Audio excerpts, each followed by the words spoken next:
नमस्कार, मैं हूं आलोक जोशी और आप देख रहे हैं बिज अड्डा। और आज हम बात करेंगे कुछ ऐसी कंपनियों की जिनके शेयरों में आग लगी हुई है। शेयर बाजार इन दिनों अंग्रेजी में जूम कर रहा है और हिंदी में झूम रहा है। कुछ ही कंपनियों पर नजर डालें तो बहुत से लोग हाथ मलते हुए नजर आ रहे हैं कि हाय, हमने इनमें पैसा क्यों नहीं लगा दिया, और लगाया भी तो इतना कम क्यों लगाया, और लगाया होता तो कितना अच्छा रहता, अपना सारा पैसा लगा दिया होता तो कितना अच्छा रहता। कौन सी हैं ये कंपनियां? यूं तो हर एक के पास अपनी अपनी लिस्ट होगी। इस वक्त तो जिससे भी पूछिए उसके पास ऐसी कंपनियों की बड़ी बड़ी लिस्ट होगी, लेकिन मैं सिर्फ 3 कंपनियों की बात करूंगा। पहली है आईटीसी, जो पहले इंडियन टोबैको कंपनी के नाम से जानी जाती थी। अब आईटीसी लिमिटेड उसका असली नाम है, ओरिजिनल नाम है। कई साल से लगभग पूरा बाजार इसका नाम ले लेकर आहें भर रहा था और बाजार में सबसे ज्यादा जोक्स और मीम्स इसी के नाम पर बनते थे कि आईटीसी है कि चलता नहीं, लाख दम लगा लो, 210-12 से ऊपर जाकर नहीं देता था, एक बार दो बार 220 से ऊपर भी गया तो फिर वापस। कुछ ही समय पहले एक बड़ा विवाद छिड़ा था कि देश के एक बड़े म्यूचुअल फंड एचडीएफसी ने आईटीसी बेच दिया है और एक दूसरे म्यूचुअल फंड पीपीएफएस ने आईटीसी में और पैसा डाल दिया है। तब डिबेट यह थी कि इन दोनों में से कौन सा फंड मैनेजर ज्यादा समझदार है, वो जिसने बेचा या वो जिसने खरीदा। हालत इतनी गंभीर थी कि पीपीएफएस की शेयर होल्डर मीटिंग में सिर्फ आईटीसी पर एक लंबा चौड़ा प्रेजेंटेशन हुआ। लेकिन अब अगस्त से अचानक इसने रफ्तार पकड़ी और एक महीने में यह 19% बढ़ा है और पिछले सिर्फ 5 दिनों में करीब 10% की तेजी दिखा चुका है।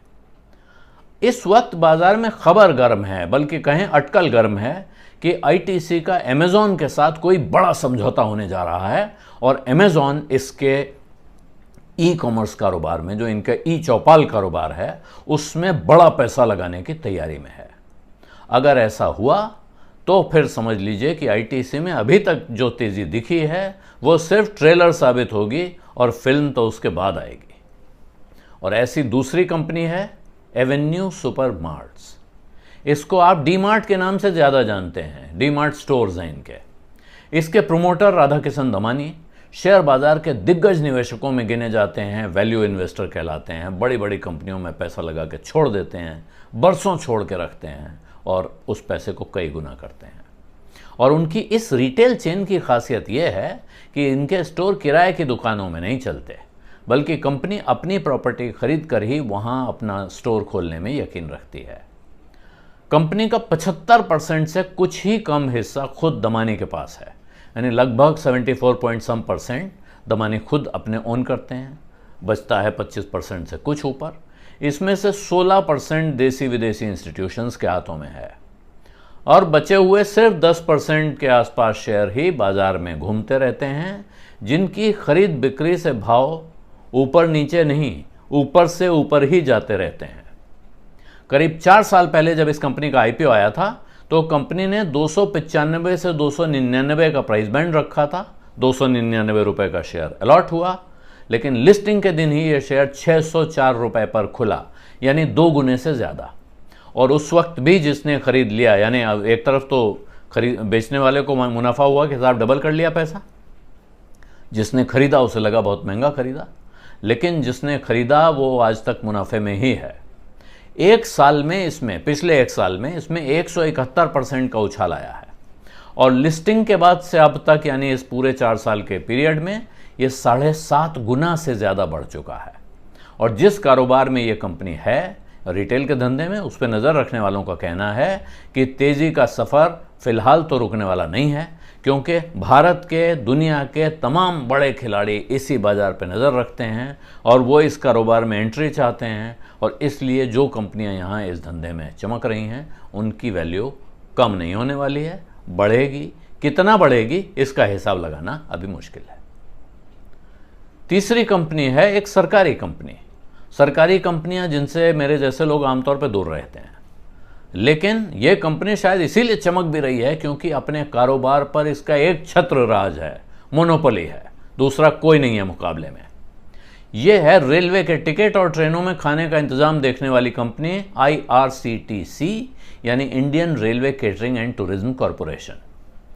2 साल पहले इस कंपनी ने 320 रुपए के भाव पर शेयर इशू किए थे।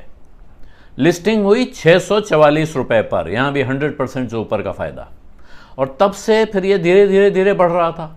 लेकिन इस साल अप्रैल के बाद से इसमें तेजी का एक नया दौर शुरू हुआ और अगस्त में कंपनी ने शेयरों को स्प्लिट करने का या एक शेयर को 5 में बांटने का ऐलान किया। 10 रुपए का एक शेयर है उसको वो 2 रुपए के 5 शेयरों में बांट देगी, ऐलान आया।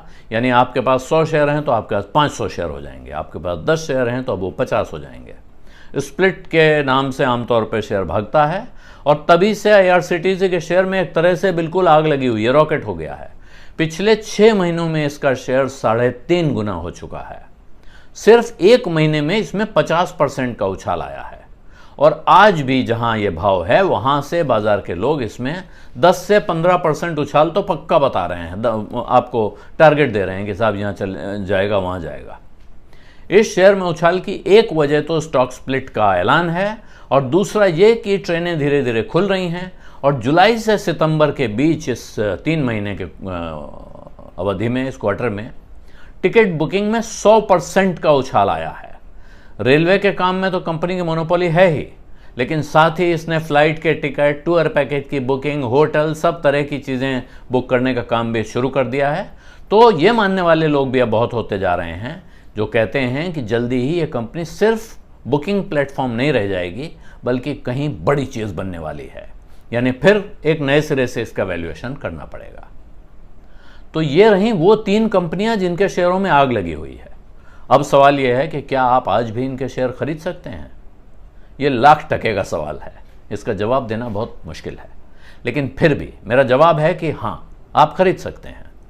शर्त सिर्फ ये है कि आप में लंबे इंतजार का धैर्य हो और चढ़ाव के साथ साथ उतार देखने की हिम्मत भी हो सकता है कि आपको जल्दी ही काफ़ी फ़ायदा देखने को मिल जाए, जैसे अभी भागे हैं पिछले महीने 1.5 महीने में, ऐसे अगले 1-2 महीने और भागे तो आप खुश हो जाएंगे कि भाई मज़ा आ गया, माल निकल आया, कमाई भी हो गई।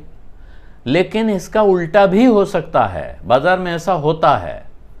ट्रेडिंग की सलाह देने वाले कहते हैं कि ऐसे में स्टॉप लॉस लगा कर चलना चाहिए, यानी आज जहाँ भाव है, मान लीजिए 5500 का भाव है तो आप 5300 पे कर लीजिए, 5000 पे कर लीजिए।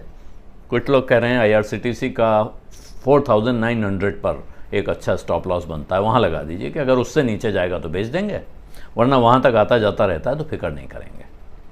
लेकिन आपको करना क्या है, ये सलाह आपको उससे लेनी चाहिए जिसे आपकी जेब का पूरा हिसाब पता हो और जिसके हुनर पर आपको पूरा भरोसा हो, यानी आपका भरोसेमंद पर्सनल फाइनेंस या इन्वेस्टमेंट एडवाइज़र।